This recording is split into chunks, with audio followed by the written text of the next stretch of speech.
Audio Jungle.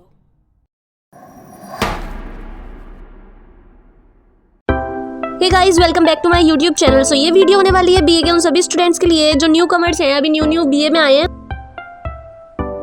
सो मैं आपकी BA की कंप्लीट स्टडी कराने वाली हूँ इंग्लिश मीडियम के सिलेबस के अकॉर्डिंग। सो आज हम पढ़ेंगे unit number 1 BA first semester, जिसका नेम है meaning, nature and scope of sociology.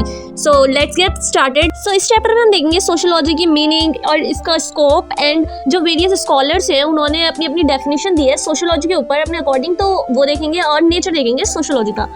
So start करते हैं सोशियोलॉजी के मीनिंग से। Sociology is the science that systematic study of society. The word sociology is rive from Latin word socius which means society and Greek word logos which means science और study. इसका मतलब है sociology एक science है जिसमें हम systematic study करते हैं सोसाइटी के बारे में, और ये जो वर्ड है सोशियोलॉजी ये आया है लैटिन वर्ड सोशियस से जिसका मतलब है society, and Greek word logos से जिसका मतलब है साइंस और स्टडी।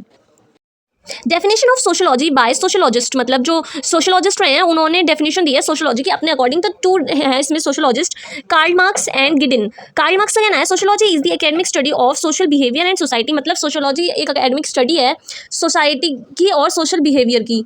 एंड गिडिन का कहना है sociology is the scientific study of society, मतलब ये साइंटिफिक स्टडी है सोसाइटी के बारे में।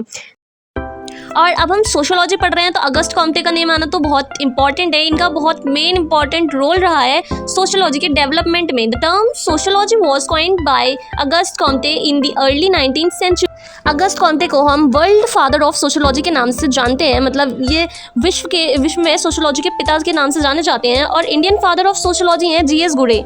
इन दोनों का मेन इंपॉर्टेंट रोल रहा है सोशियोलॉजी के डेवलपमेंट में। एंड अब देख लेते हैं स्कोप ऑफ सोशियोलॉजी।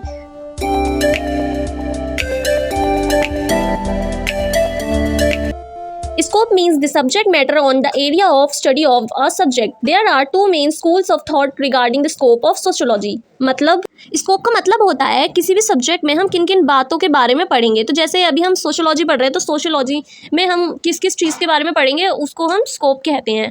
जैसे अभी हम सोशियोलॉजी के बारे में पढ़ रहे हैं तो सोशियोलॉजी का स्कोप 2 पार्ट्स में डिवाइडेड है। फर्स्ट है स्पेशलिस्टिक और formalistic school and second is the synthetic school.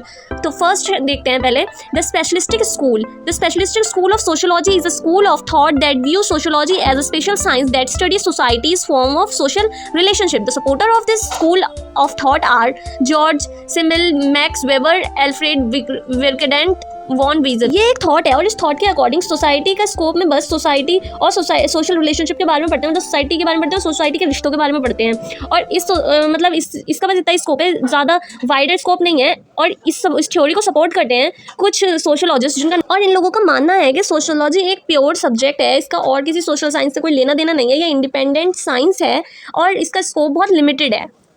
अब देख लेते हैं the synthetic school. It is a school of thought that believe sociology should study society as a whole and integrate multiple social science theories. The supporter of this school of thought are Durkheim, Hobhouse and Sorokin. अब second thought के according sociology में पूरे समाज के बारे में पढ़ते हैं और इसका रिलेशन दूसरे सोशल साइंसेस से भी होता है, और इस थ्योरी को सपोर्ट करते हैं जो स्कॉलर, उनका नाम भी मैंने आपको बता दिया, सोरोगिन, हॉबहाउस, दुर्कीम। एंड ये इसका जो स्कोप है वो बहुत वाइडर है और मतलब बड़ा है। और हम इस थ्योरी के सपोर्टर का मानना है कि सोशियोलॉजी एक बहुत ही बड़ा सब्जेक्ट है और इसका रिलेशन दूसरे सोशल साइंसेस से भी है, और इसको जो स्कोप है वो बहुत वाइडर है, मतलब बहुत बड़ा है। अब देख लेते हैं नेचर ऑफ सोशियोलॉजी। तो फर्स्ट पॉइंट है sociology is an independent science, मतलब ये एक इंडिपेंडेंट साइंस है, इसका किसी और सोशल साइंस से रिलेशन नहीं है। And second point is sociology is a social science not a physical science, मतलब ये एक सोशल साइंस है, ये एक फिजिकल साइंस नहीं है।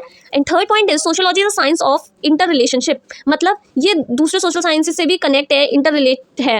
And fourth point is sociology is a science of social structure, इसमें हम सोशल स्ट्रक्चर के बारे में पढ़ते हैं, समाज कैसे बना हुआ है उसके बारे में पढ़ते हैं। And fifth point is sociology is the study of whole society, पूरे समाज के बारे में पढ़ते हैं। Sociology as science of social changes, मतलब सोसाइटी में जो भी चेंज आते हैं उनके बारे में पढ़ते हैं, ये उसकी साइंस है। Sociology as science of static and dynamic, मतलब जो भी चेंज होते रहते हैं या फिर जो भी स्थिर रहते हैं, कोई चेंज नहीं होता, डायनामिक है, उसके साइंस है। ये इसके स्कोप्स हैं, आप इनको जरूर याद कर लीजिएगा। एंड आई होप आपको ये चैप्टर समझ आ गया होगा, आपको ये चैप्टर और मेरी वीडियो से थोड़ा सा भी समझ में आया है। अगर आपको मेरी वीडियो से थोड़ा सा भी चैप्टर समझ आया तो please like subscribe to my YouTube channel, and ऐसे ही आगे वीडियोज़ के लिए आप मेरे चैनल को सब्सक्राइब कर लीजिएगा एंड कमेंट में बता दीजिएगा कि आपको नेक्स्ट वीडियो कौन से सब्जेक्ट के लिए चाहिए। Thanks for watching.